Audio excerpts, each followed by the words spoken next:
There are places you pass through, and then there are places that feel like you were meant to stop in. The land between the lakes was the second kind. I didn't know what when I drove in. To me, it was just another stretch of road cutting between Kentucky Lake and Lake Barkley. Two massive bodies of water pressing in on either side of a long, forested peninsula. Miles of dense woodland, scattered campgrounds, old hunting trails, the kind of place people went to disappear for a few days. Or longer. I was there for work, technically. A short contract, surveying, mapping out some older trails that had fallen out of use. Nothing complicated. A few days in, mark some coordinates, head back out, easy money. That's what I told myself. But the moment I crossed into land between the lakes, something felt off. Not obvious, not enough to turn around. Just a shift. The trees grew thicker almost immediately. Tall hardwoods closing in on both sides of the road, their branches weaving together overhead like they were trying to shut the sky out. The light changed, filtered, dimmer, even though it was still early afternoon. I remember glancing at the GPS, then back at the road. Everything was exactly where it should have been, and still, it didn't feel right. The deeper I drove, the quieter it got. Not peaceful quiet, not the kind you'd expect from nature. This was different. No birds, no insects. Even the wind seemed to move around the trees instead of through them, like the forest didn't want to make noise. That was the first thing I noticed. The second came a little later. I passed a sign for no one of the backcountry campgrounds. Faded, barely readable, half covered in dirt and moss. I don't remember the name now. It didn't matter. But I remembered the road leading into it. Narrow, unpaved, almost swallowed by the trees. And for some reason, I slowed down. I wasn't scheduled to check that area until the next day. It wasn't part of the plan, but something about that road, something subtle, something I couldn't quite place, made me hesitate. Then, without really deciding to, I turned in. The tires crunched over gravel and dirt as the main road disappeared behind me. The forest closed together, tighter, almost immediately. Branches brushing against the sides of the truck, leaves scraping off softly against the windows like fingers testing the glass. The light dropped another level. By the time I reached the clearing, it felt closer to evening that afternoon. The campground wasn't large, just a handful of old sites arranged in a rough circle, fire pits, rotting wooden posts, a rusted sign that leaned slightly to one side like it had been pushed and never corrected. Empty, completely. I parked the truck and stepped out. The air felt different, heavier, damp, but not in a natural way. There was a smell to it, faint, metallic, just enough to notice if you stood still long enough. I remember thinking it was strange how quiet it was, even for a place like this. Then I noticed the fire pit, one of them, not far from where I stood. The ash inside wasn't old. It wasn't fresh either, but it hadn't been sitting there for weeks the way it should have. There were still darker patches, small clumps that hadn't broken down completely. Someone had been there, recently. I scanned the clearing, no tents, no vehicles, no gear, nothing. Just that faint trace of a presence that should have still been there, but wasn't. A small chill crept up the back of my neck. I told myself it was nothing. People leave camps all the time, pack up early, move on, forget to scatter the ash. It didn't mean anything. It didn't. But as I stood there, listening to that unnatural silence pressing in from all sides, I realized something. The quiet wasn't just the absence of sound. It felt deliberate, like the forest wasn't empty, like it was holding something back. I walked a few steps toward the fire pit. That's when I saw it. At first, I thought it was just part of the dirt, some darker patch, uneven ground. But as I got closer, the shape started to form. An impression, not a footprint, not exactly, too large, too deep. The edges weren't clean, weren't defined like something made by a boot or a paw. It looked distorted, pressed into the earth with uneven force, like whatever made it didn't move the way it should have.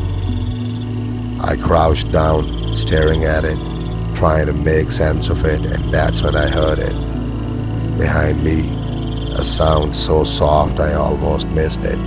A step, not loud, not close enough to feel immediate danger, but close enough that it should have been there at all. I froze. Slowly, I turned my head. The trees at the edge of the clearing stood still, dark, silent.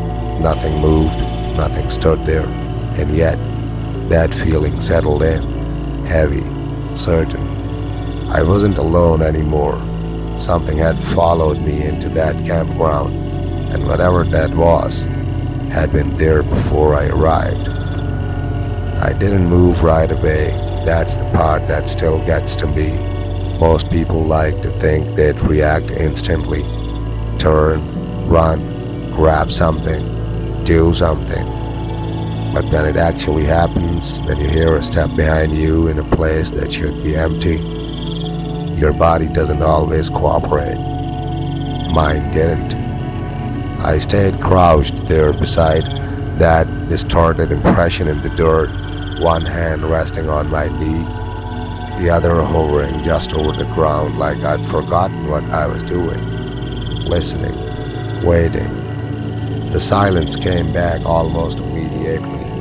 Not natural silence, not the kind that settles after a sound fades. This was heavier, like whatever had made that noise had decided to stop moving altogether. I forced myself to breathe, slow, quiet. Then I stood up, turned fully this time. The clearing looked exactly the same, empty fire pits, dead grass, the same ring of trees pressing in from all sides like a wall. No movement, no shape, no sign that anything had just stepped behind me. But that feeling, it didn't go away. If anything, it got stronger. You ever get that sensation when your brain knows something your eyes haven't caught up to yet? That's what it felt like. Like I was standing in the wrong place, at the wrong time, and something else was aware of it, watching. I took a slow step back toward the truck. The gravel shifted under my boot, louder than it should have been. Too loud. It echoed in a way that didn't make sense for an open clearing. Another step, then another. I kept my eyes on the tree line the entire time. Nothing moved. But something about those trees, it wasn't just that they were dense. It was the spacing, too even in some places, too tight in others, like parts of the forest had grown naturally, and other parts had filled in wrong. I reached the truck and opened the door without taking my eyes off the woods, slid inside, closed it just a little too fast. The sound cracked through the clearing, sharp and unnatural. For a second, I regretted it, because if something was out there, now it definitely knew where I was. I sat there for a moment, engine off, hands resting on the wheel, waiting. Nothing happened, no movement, no sound, just that same pressure in the air. I told myself it was enough, that I'd seen what I needed to see, marked the location mentally. I could come back tomorrow with better light, maybe another person if I pushed for it. There was no reason to stay, no reason to. That's when I noticed it, in the side mirror. At first I thought it was just the trees shifting in reflection. The angle was strange, the light uneven, but then it moved, just slightly, not a step, not a full shape, more like something adjusting its position, low to the ground, too low. My breath caught in my throat. I didn't turn my head, didn't dare break eye contact with the mirror, because whatever I was seeing, it wasn't supposed to be there. This shape stayed half hidden behind a cluster of trees just inside the edge of the clearing. Dark, too dark, like it absorbed the light, the little light that reached it. I strained to make out details, nothing clear, just mass, and then 2 points, faint, not glowing, not like eyes reflecting light the way animals do. These were different. They didn't shine. They held the light, duller, deeper, like looking into something that didn't belong in daylight. My chest tightened. It wasn't moving toward me. It wasn't retreating. It was just watching. And then it shifted. Not forward, not backward. Sideways. Fast. Too fast for something that size. The shape slid between the trees without a sound, disappearing into the darker part of the forest like it had never been there at all. I sat frozen for a few seconds, then I turned the key. The engine roared to life, breaking the silence in a way that felt almost violent. I didn't wait, didn't look again. I threw the truck into gear and pulled out of the clearing faster than I should have. Tires kicking up dirt and gravel as I forced my way back onto the narrow road. Branches scraped against the sides of the truck as I drove, leaves smacking against the windows in quick, sharp bursts. Too close. Everything felt too close. I didn't slow down until I hit the main road again. Even then, I didn't stop, didn't check the mirrors, didn't look back. I just drove deeper into the land between the lakes because the road out wasn't behind me anymore. It was ahead. And somewhere between those two lakes, something had just made it very clear that I knew I was there. I didn't report it, not right away. I told myself I would. Once I got settled, once I had something clearer to say, something that didn't sound like I'd let my imagination get the better of me in the middle of a quiet forest. Because that's what it had to be, right? A trick of light, a shadow shifting the wrong way, your brain filling in gaps where there shouldn't be anything at all. That's why I kept repeating as I drove deeper into land between the lakes. But the thought never fully stuck, because there was one thing I couldn't shake. That shape hadn't looked confused. It hadn't reacted to me like an animal caught off guard. It had just watched and then moved, like it had already decided something. By the time I reached the ranger station, the sun had dipped lower than it should have been. Not quite evening, but getting there faster than I remembered the day moving. The building itself sat off a bend in the road, simple structure, weathered wood, a couple of vehicles parked outside. It looked normal, grounded, real, which is exactly what I needed at that point. I parked, stepped out, and the first thing I noticed was the sound. Birds, finally, faint, but there. Wind moving through leaves, normal forest noise. It hit me harder than I expected, like I'd stepped out of something and back into the world I understood. I walked inside. The ranger behind the desk looked up, middle-aged, tired eyes, the kind of expression you get from spending too many years dealing with people who underestimate the outdoors. Afternoon, he said. I nodded. Yeah, I replied, trying to sound normal. I'm here for the trail survey. Came in earlier today. He checked the clipboard, nodded once. Right, we got you logged in. A pause. You settled in, okay? There it was, the opening. I hesitated, just for a second. Then I said it.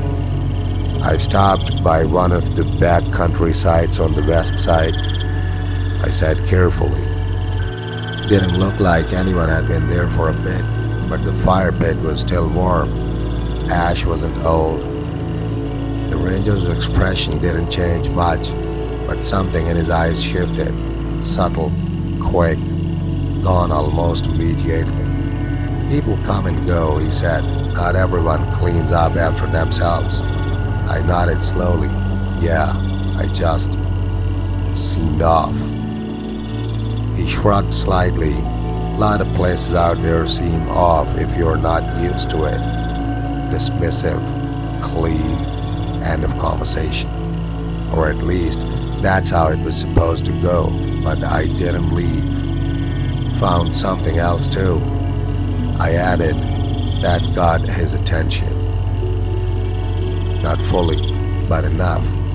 What kind of something, he asked. I leaned lightly on the counter. Tracks, I said, or impressions. Big, not clean, didn't look like anything I've seen before. This time, he didn't answer right away. He just looked at me, studied me, like he was trying to decide how serious I was, or how much I'd actually seen. Then he said, probably just erosion. Ground shifts out there, makes things look bigger than they are. Another clean answer, another way out. But again, something in his tone didn't match the words. You ever hear about anything? I hesitated, choosing the phrase carefully. Animals behaving strange out there. That did it. He didn't react outwardly, didn't stiffen, didn't frown. But the air changed, just slightly.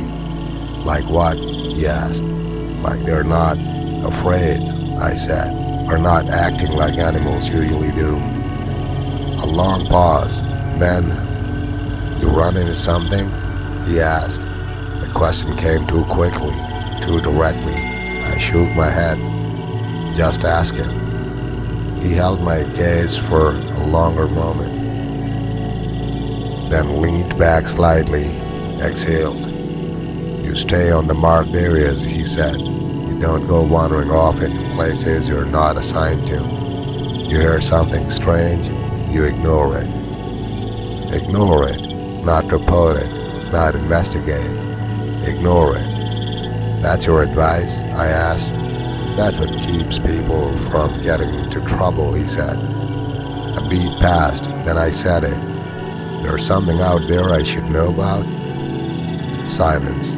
Not uncomfortable, not awkward. Just heavy. The kind that means a line has been reached. The ranger looked toward the window briefly, out at the trees beyond the station, then back at me. There are stories, he said finally. That word again. Stories. About what? I asked. He hesitated, and for the first time, he looked like he didn't want to answer. About something that hunts different, he said quietly. My chest tightened. How different? He leaned forward slightly, lowered his voice. Not like a wolf, he said. Not like a bear. Something that doesn't just track you, but waits for you to come in. I felt a chill move through me. That's not, I started. Official, he cut in. No. Another pause, which is why you didn't hear it from me. I straightened slightly. So what is it? He didn't answer directly. Instead, he asked, you hear anything while you were out there? I thought about it. The step behind me, the silence, the way the forest felt like it was holding its breath. No, I said. Not a full lie. Not the full truth either. He nodded once. Good, he said. Then he leaned back again. Conversation over, or at least he wanted it to be. I stood there for a moment longer, then turned to leave. Just before I stepped outside, he said one more thing. Quiet, almost like he didn't want to say it at all. If you start hearing things, don't answer back. I didn't ask why. I didn't need to, because something about the way he said it told me one thing clearly. This wasn't just a story. It was a warning. And whatever was out there, it didn't just watch. It called. I should have left.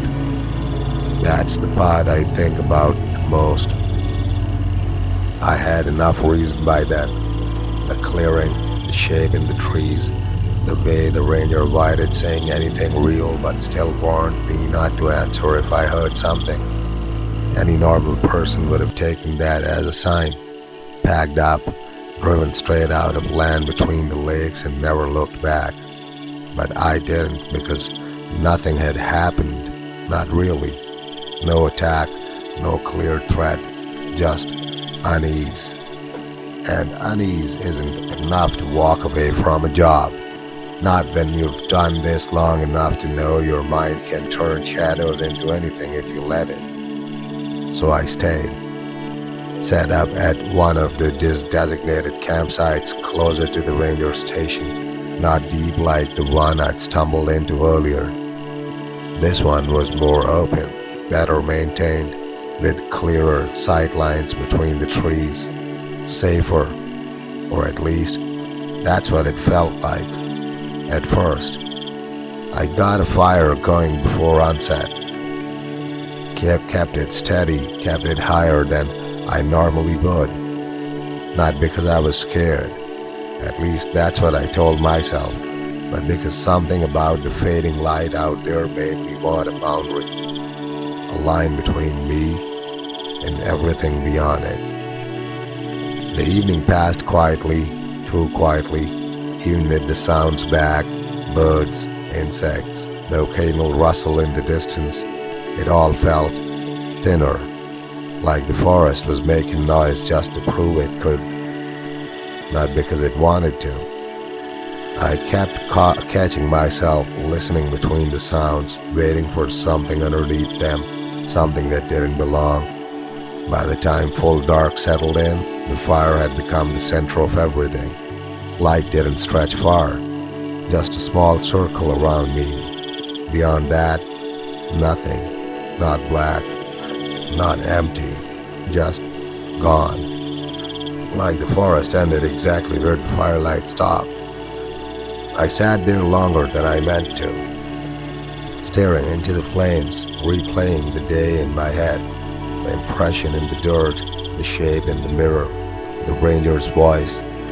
If you start hearing things, don't answer back. I didn't like how specific that sounded. Didn't like how it implied something would happen, not if, but when. I told myself I was overthinking it, that I needed sleep, clear head in the morning, better light, better judgment. I banked the first fire just enough to keep it alive and moved toward the tent. That's when I heard it, a step, soft, measured, from just beyond the edge of the light. I froze. Every muscle locked in place. The sound came again, not closer, not farther, just there. I turned my head slowly toward the trees. Nothing, same as before, dark shapes standing still, packed tight together, hiding everything beyond a few feet. I stayed quiet, didn't call out, didn't move toward it, because now I remembered the warning. Ignore it. Another step, slightly to the right this time, then another to the left. It wasn't walking in a straight line.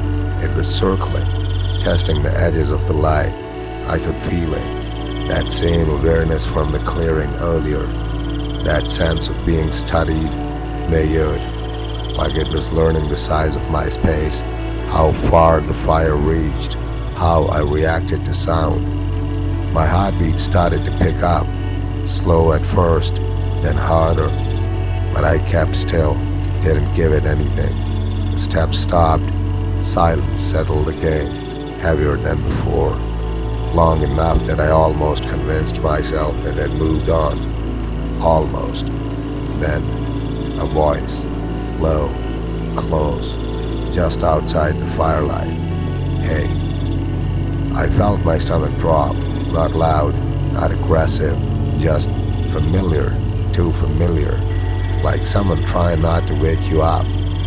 Hey, you out there? I didn't move, didn't breathe, because I knew that voice. Not exactly, but it sounded like someone I should know, someone my brain wanted to recognize. That's what made it worse. It wasn't clear, it wasn't specific, it was adjusting, trying to find something that would make me respond. I clenched my jaw, stayed silent. The voice came again, a little clearer this time, a little more confident. You don't gotta hide. My chest tightened. It sounded closer now, not because it had moved, but because it had changed, like it was learning how to sound closer. I saw your truck.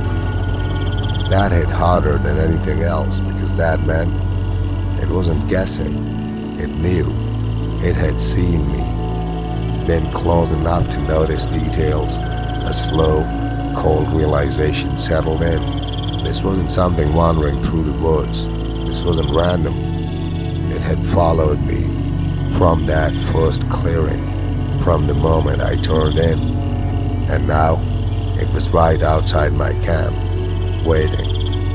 I kept my eyes locked on the edge of the firelight, didn't respond, didn't acknowledge, just like the ranger said. The voice lingered, quiet, expectant. Then, it changed, subtly. The tone shifted, flattened, less human, less convincing. You can't stay quiet forever. This wasn't a guess, that was a statement. And for the first time that night, I felt something different. Not just fear, not just tension, but certainty. Whatever was out there, it wasn't trying to scare me away. It wasn't trying to attack.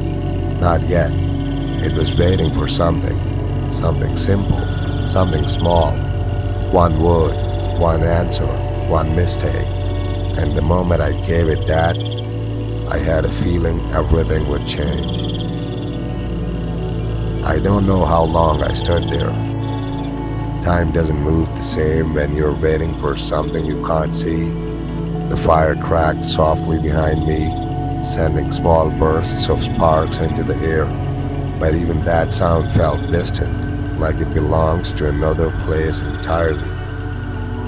Out there, just beyond the edge of the light, everything was still, too still.